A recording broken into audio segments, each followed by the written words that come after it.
Informasi lain, pemirsa, pasca ratusan siswa keracunan usai menyantap menu makan bergizi gratis di Yogyakarta mengalami trauma. Beberapa anak mengaku trauma untuk menyantap menu makan bergizi gratis.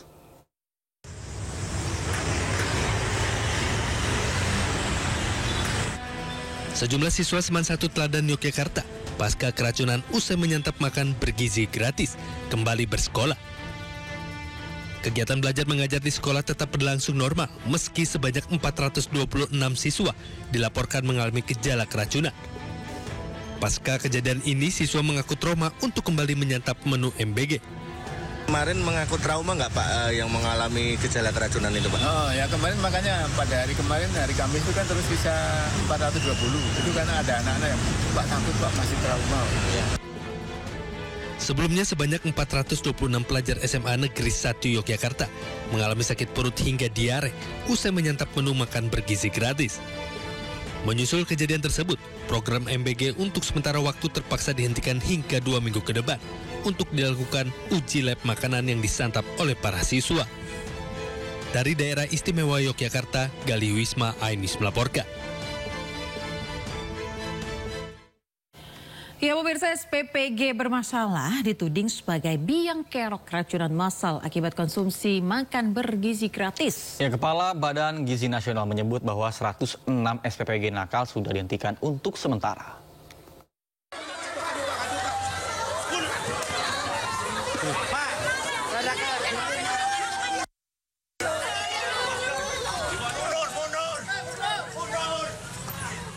Sejak diluncurkan 6 Januari lalu, program makan bergizi gratis masih berkubang dalam masalah yang sama, yakni kasus keracunan.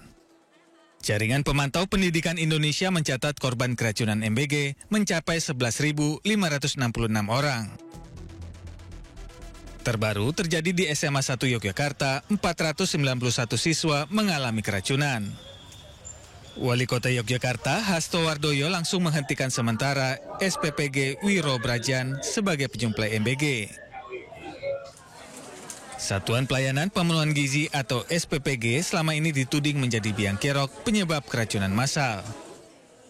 Ketua Badan Gizi Nasional Dadan Hindayana menyebut banyak SPPG abai dalam menjalankan SOP. Ia juga menyebut sudah menutup sementara 106 SPPG untuk melakukan evaluasi. SPPG yang lalai seperti itu ditutup untuk sementara untuk perbaikan dan sekarang itu ada 106 kan yang ditutup sementara, baru akan 12 dirilis lagi setelah perbaikan itu diselesaikan. Sementara itu, Ketua DPP Persatuan Ahli Gizi Indonesia Bidang Ilmiah, Marudut Sitompul, menyatakan penerapan rapid test dan analisis bahaya atau HACCP di dapur MBG merupakan terobosan yang luar biasa. Selain rapid test, Pragi menyarankan agar dilakukan deteksi dini dengan organoleptik, yakni menguji bahan makanan dengan panca indera seperti penciuman. Manajemen sistem keamanan pangan, food safety management system, yaitu hazard analysis critical control points atau analisis bahaya dan pengendalian titik kritis itu perlu diimplementasikan. Berarti kalau diimplementasikan, plannya sudah ada, plannya sudah ada, dan yang sudah diimplementasikan ini karena terus-menerus dilakukan maka harus diaudit.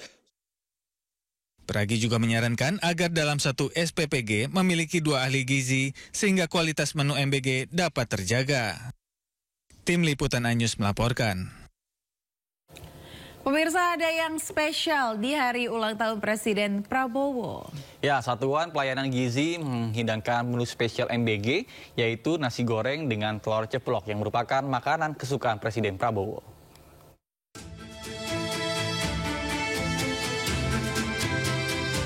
Satuan Pelayanan Gizi menghidangkan menu spesial, yaitu nasi goreng dengan telur ceplok lengkap dengan buah dan susu di 38 provinsi. Hal ini dilakukan untuk merayakan ulang tahun ke-74 Presiden Prabowo pada Jumat 17 Oktober 2025. Pasalnya, menu ini adalah makanan kesukaan Presiden Prabowo. Dan lihat saja, siswa dan siswi di seluruh Indonesia yang menerima pun menyambut dan menyantapnya dengan wajah bahagia.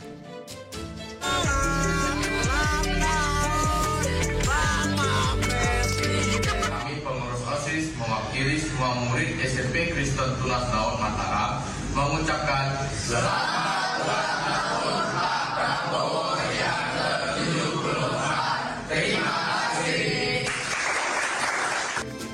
Tak lupa, mereka mengucapkan terima kasih dan selamat ulang tahun kepada Presiden Prabowo.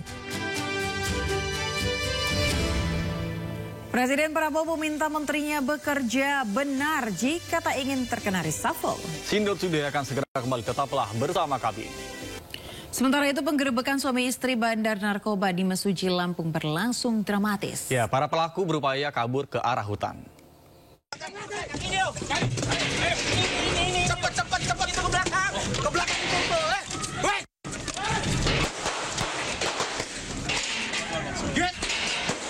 Detik-detik penggerebekan bandar narkoba yang berada di Dusun Talang Gunung, Kabupaten Mesuji, Lampung berlangsung dramatis.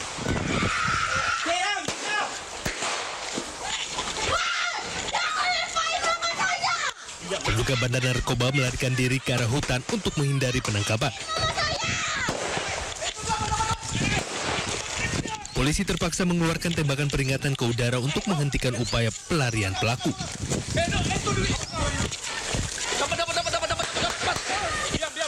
Sebelum akhirnya dua orang terduga bandar narkoba yang merupakan pasangan suami istri ini ditangkap. Yang di plastik dia tadi mana? Selain mengamankan pelaku, polisi juga berhasil menyita 1 paket sedang sabu, 2 plastik klip berisi sabu sisa pakai, timbangan digital, serta ratusan plastik bungkus sabu.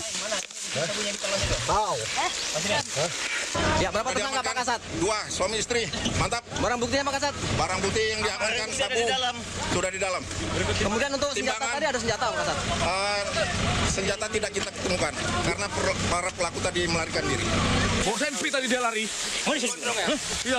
Selanjutnya pasangan suami istri terduga bandar narkoba dibawa ke Mapolres Mesuji guna penyelidikan lebih lanjut.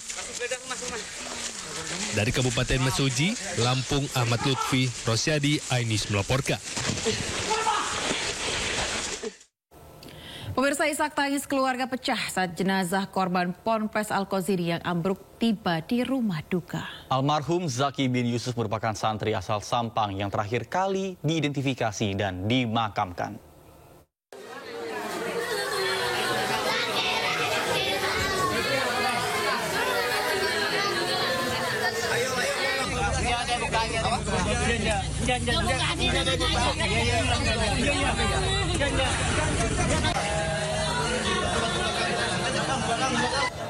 Keluarga histeris saat jenazah Zaki bin Yusuf tiba di rumah duka di Sampang, Jawa Timur.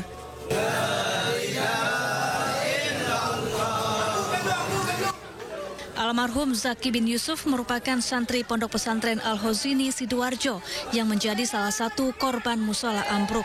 Jenazah Zaki merupakan korban terakhir yang berhasil diidentifikasi dan diserahkan ke pihak keluarga. Usai sholat jenazah dan doa bersama, petugas bersama warga mengangkat peti jenazah dan mengantarkannya ke pemakaman di dekat rumah duka.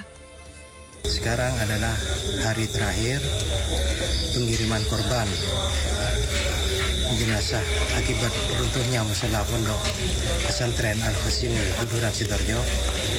Sekarang pengiriman terakhir untuk Kabupaten Sampang, yaitu jenazah yang ke-10 untuk Kabupaten Sampang, dan juga merupakan pengiriman terakhir.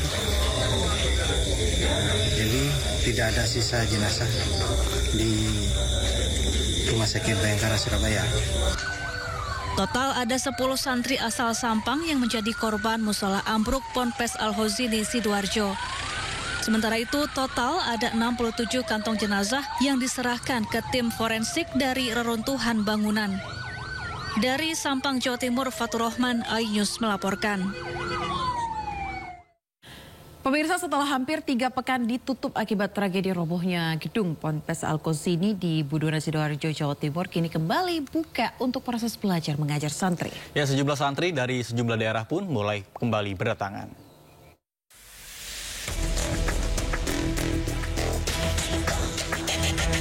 Garis polisi masih membentang di lokasi gedung pesantren Al-Khazini yang ambruk.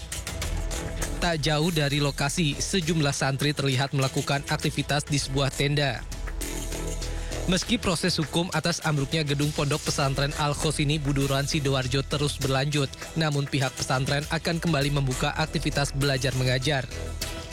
Pihak pengasuh dan pengurus pondok mengaku telah menghubungi santri atau wali santri melalui pesan singkat serta telepon. Bersamaan kabar tersebut, sejumlah santri dari berbagai daerah juga mulai berdatangan. Karena kondisi pondok masih ditutup polisi untuk kepentingan penyidikan, pihak pengasuh mengarahkan para santri ke kampus 2 Al-Khosini yang berjarak sekitar 300 meter dari Pondok Putra Utama. Kampus ini telah disulap menjadi tempat belajar dan penginapan darurat. Jadi untuk sementara penampungan selama masih ada polis lain, kita gunakan di kampus 2, sudah kita hitung dengan jumlah calon santri yang akan kembali, insya Allah sudah bisa mencukupi. Pihak pengasuh dan pengurus Ponpes Al-Khosini menjamin aktivitas belajar mengajar santri tidak